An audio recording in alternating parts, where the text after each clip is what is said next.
Hot hatches are great. They're easy to park, they're reasonably priced, and they're good fun to drive in anger. This is the latest Polo GTI, and here are 5 things you need to know about it.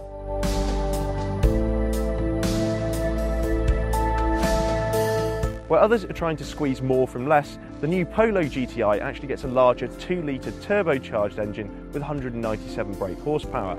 It's actually a detuned version of what's in the Golf GTI. Speaking of the Golf GTI, it's got the same amount of power as the Mark V, a landmark car. 0 to 62 miles per hour is delivered in the Fiesta ST matching 6.7 seconds. Not bad for a junior GTI. The Polo GTI doesn't feel the need to shout about its performance in the same way that a Mini JCW does. Some posh alloy wheels, slightly sportier bumpers, a smattering of GTI badges separate it from the base car.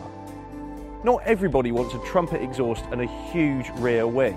The GTI will appeal to those who value subtlety. This Polo keeps the traditional tartan seats of GTIs past and present, and the chunky red stitch steering wheel is familiar, but its 10.25-inch digital driver's display is all new. Further tech enhancements can be found in Volkswagen's latest touchscreen infotainment system. I really like the red anodised trim in here, but I'm not so keen on some of these scratchy plastics. The latest Polo GTI can only be had as a 5-door model, which might disappoint some, but it certainly makes getting into the back easier. This generation Polo is bigger than before, so there's plenty of space for all of the family. A 351-litre boot is amongst the best in class, and actually bigger than that of a Ford Focus, let alone the smaller Fiesta.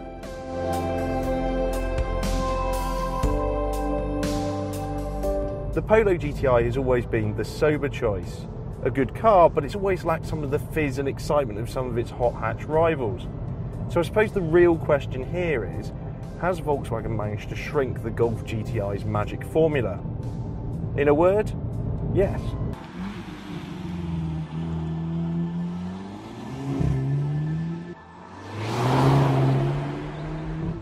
After an initial whiff of lag, the 2-litre turbocharged engine pulls really strongly through the mid-range, that turbocharged torque really surging the car along. This GTI's got a really keen front end and plenty of grip.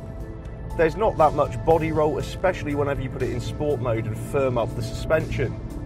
Sport mode also gives you weightier steering for extra accuracy when placing the car on these twisty, windy roads. Even when you're really pushing the car, it feels like a stable platform, and that is very much a trait it shares with the Golf GTI. It has a balance that gives you the confidence to use the performance that's on offer. Yes, the automatic gearbox could respond a bit faster when selected manually using the paddles, and the steering could provide a bit more feedback, but this Polo GTI is certainly much more fun to throw around than its predecessor. Starting at just over 20 grand for the manual car, the Polo GTI does command a slight price premium over competitors, but for many, that coveted GTI badge will be well worth it.